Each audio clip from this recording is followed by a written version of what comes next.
గాదే సాయికృష్ణ 23 ఏళ్ల యువకుడు ఉన్నాడా, మరణించాడా?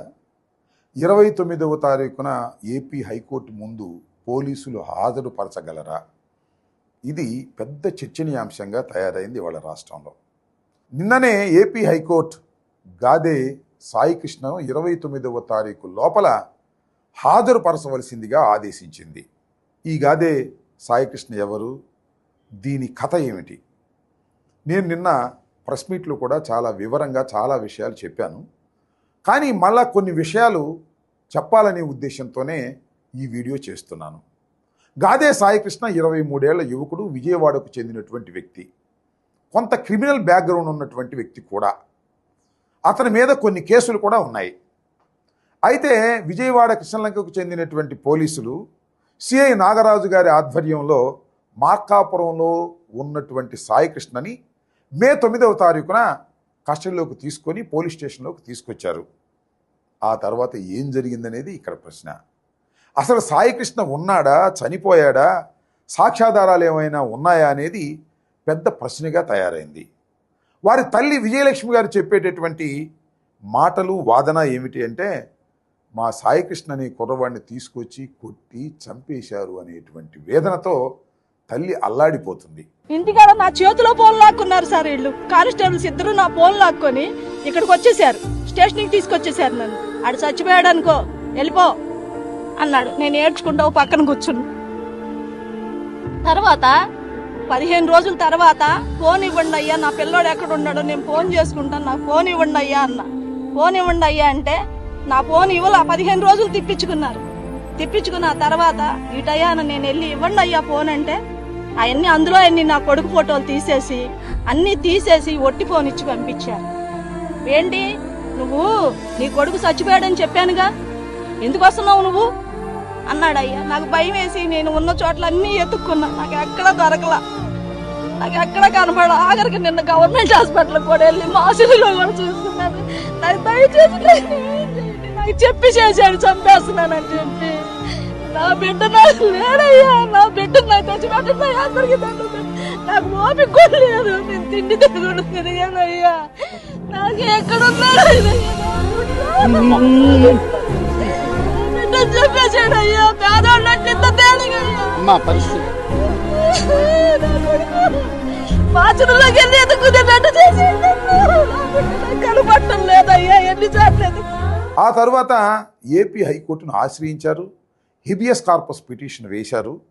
నిన్నటి లోపల హాజరుపరచవలసిందిగా కోర్టు వారు ఆదేశించారు. కానీ నిన్న పోలీసులు హాజరుపరచలేకపోయారు. అయితే ఫైనల్గా 29వ తారీఖు లోపల ఆయన్ని హాజరుపరచండి అని ఆదేశించడం కూడా జరిగింది. ఇక్కడ కొన్ని విషయాలను మనం చర్చించుకోవాలి.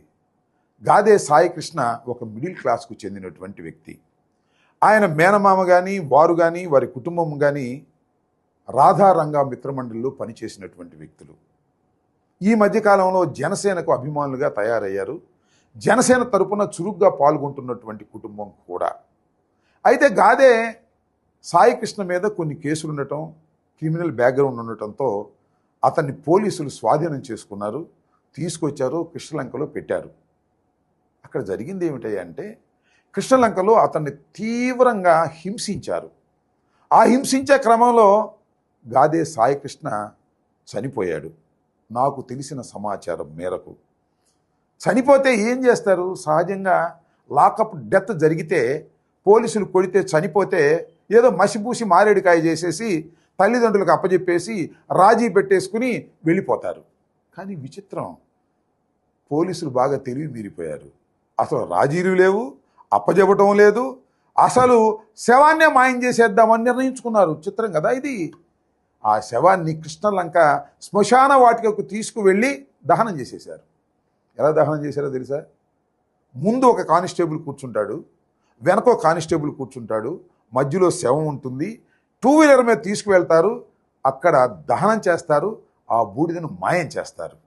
ఇది జరిగినటువంటి సంఘటన. ఇది అందరికీ తెలుసు, బయట చెప్పుకుంటూనే ఉన్నారు.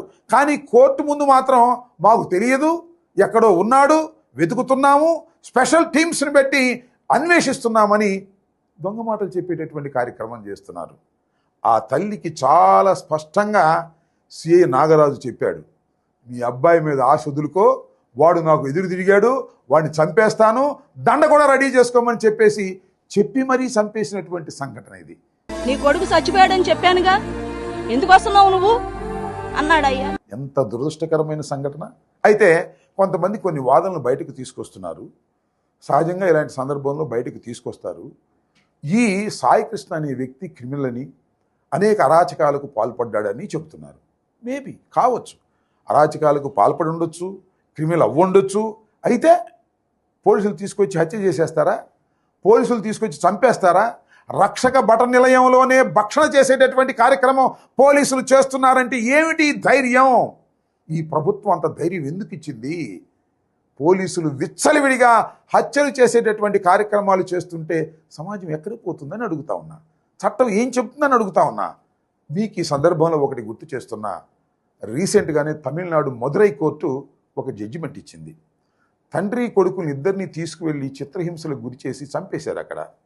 దాని మీద న్యాయ విచారణ జరిపిన తర్వాత 9 మంది పోలీసు అధికారులను దోషులుగా నిర్ణయించి 9 మందికి ఉరిశిక్ష చేసేశారు. అంతేకాదు సుమా, 1,40,00,000 రూపాయలు బాధిత కుటుంబానికి చెల్లించవలసిందిగా కూడా ఆదేశించారు. అలాంటి కఠినమైనటువంటి నిర్ణయాలు కోర్టులు తీసుకుంటాయి.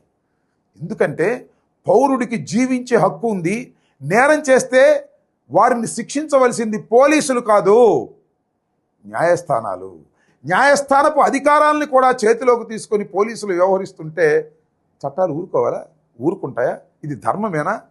దీని మీద ప్రజలు ఆలోచించవలసిన అవసరం ఉందని చెప్పదలుచుకున్నాను. నేను చెప్పదలుచుకున్నది ఏమిటంటే, సాయి కృష్ణ నేరస్తుడు అయినా కూడా కోర్టులు నిర్ణయించాలి తప్ప సిఐలు ఎస్ఐలు కాదని మనవి చేస్తున్నా. ఇవాళ ఏం జరుగుతూ ఉందంటే, సాయి కృష్ణను చంపేశారు, బూడి చేసేశారు కాబట్టి తల్లిదండ్రులతో బేరాలాడుతున్నారు, వారి బంధువులతో బేరాలాడుతున్నారు.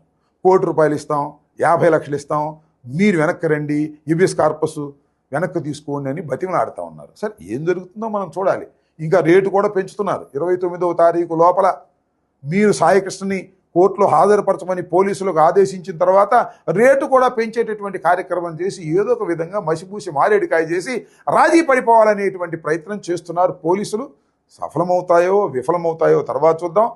దీనిలో మొత్తం పోలీసు యంత్రాంగం అంతా ఇరుక్కునేటటువంటి పరిస్థితి ఉన్నది. డీజీపీ దగ్గర నుంచి కమిషనర్ వరకు ఈ నేరం తెలిసే జరిగిందనేటువంటిది బయట జరుగుతున్నటువంటి విషయం.